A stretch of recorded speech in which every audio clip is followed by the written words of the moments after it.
remember learning at school the theory of evolution? There were two important men. Our beloved Darwin saying that the giraffes with a too small neck just die because only the fittest survive. And the funny Lamarck saying that by stretching their neck their whole life, the giraffe got a longer neck and they pass it on to their children. The whole world laughed at Lamarck. Even at his funerals, a colleague professor wrote a public speech to tell everyone how ridiculous his theory was. But was it? Or did Lamarck just have a weird intuition for transgenerational epigenetic inheritance, which is a bleeding-edge hot topic in biology right now? Let's illustrate this concept with Mike. Mike is not a giraffe. Mike is a male mouse. Sometimes Mike is taken out of his cage and allowed to wander around, where he can smell the delicious scent of cherry floating in the air. But every time he does, Mike receives an electric shock, like when you put your finger in the plug. Mike didn't like the smell of cherry anymore. Actually, he was even terrified by it. Every time Mike was smelling cherry, he was curling up in the corner, dreading the electric shock.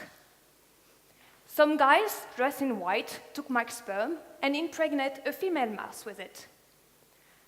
Mike never met his children. However, every time they were smelling cherry, Mike's children were curling up in the corner.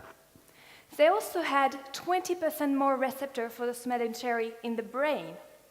And that was also the case for Mike's grandchildren. That is transgenerational epigenetic inheritance. It means that we pass on more than our own genome to our children. Our genome is a family cookbook, and each of our 20,000 genes is a recipe for a specific protein. During our life, we annotate this recipe, like saying, oh, that's a good one, let's keep it and do it more often. Or, that one is a disaster, it ruined the dinner with Aunt Margaret, let's not do it again. When we make children, we give them the family cookbook, which is our genome in our sperm and ovula. But we also give them those annotations, the epigenetic marker that we put on it, the adaptation of our genome. The good tip saying, hey son, add a bit more butter here, and it will be a success.